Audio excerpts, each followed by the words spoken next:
Hingga sekarang masih saja isu kekerasan seksual atas kasus pembunuhan Yosua Huta Barat ini terus dikembangkan.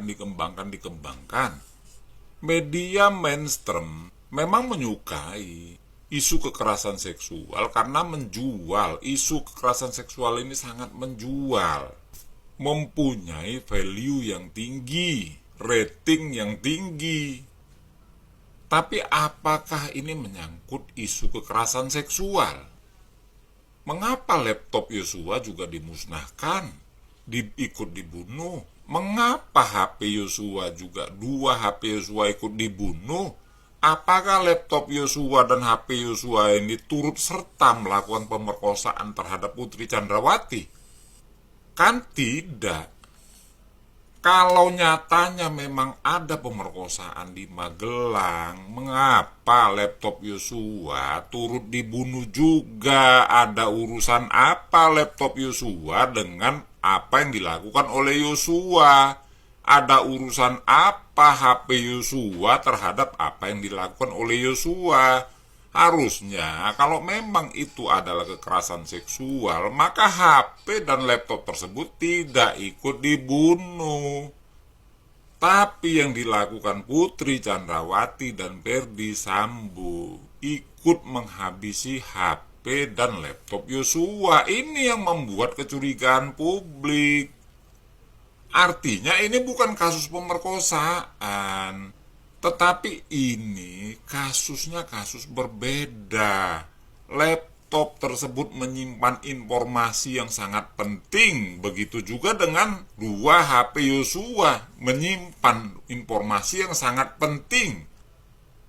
Diagram konsorsium 303 ini bukan datangnya dari langit, bukan karena adanya penyelidikan yang dilakukan oleh reserse, tapi ini akhir dari operasi intelijen. Siapa intelnya?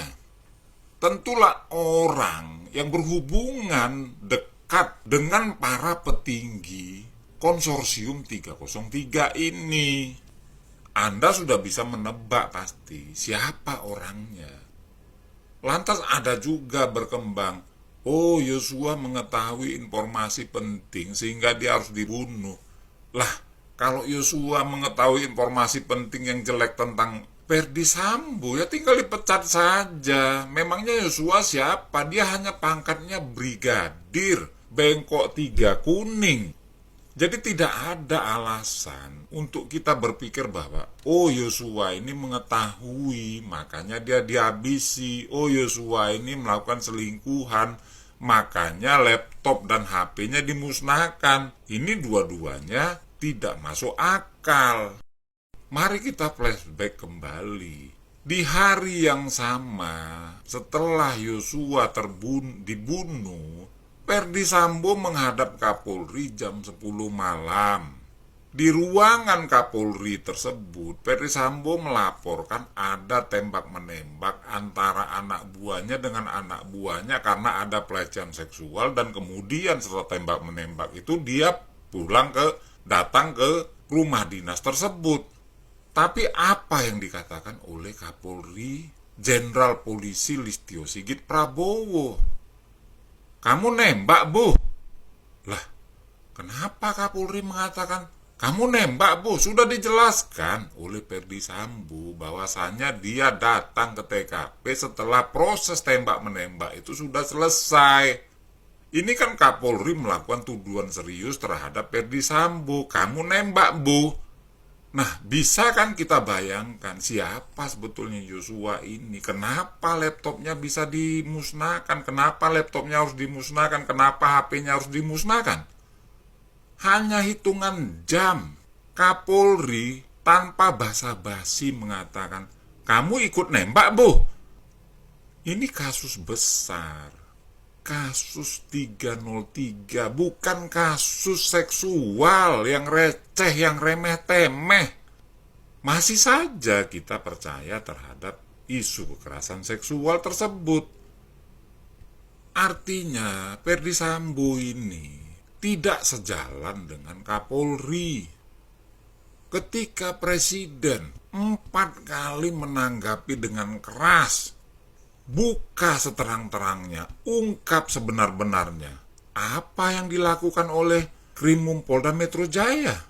Mereka melakukan prarekonstruksi kasus pelecehan seksual. Ini kan bentuk perlawanan. Jadi kasus pembunuhan Brigadir Yosua ini bukan kasus biasa.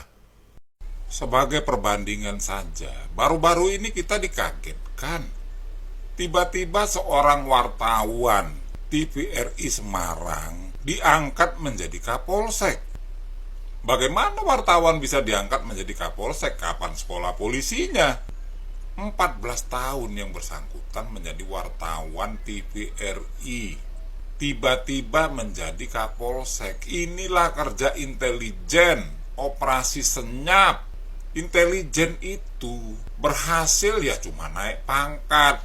Kalau gagal ya risikonya begitu. Oleh karena itu, yang perlu kita kejar terus-menerus adalah konsorsium 303-nya. Apin BK sudah ditangkap di Medan. Bagaimana hubungannya dengan oknum? Kok tidak terdengar?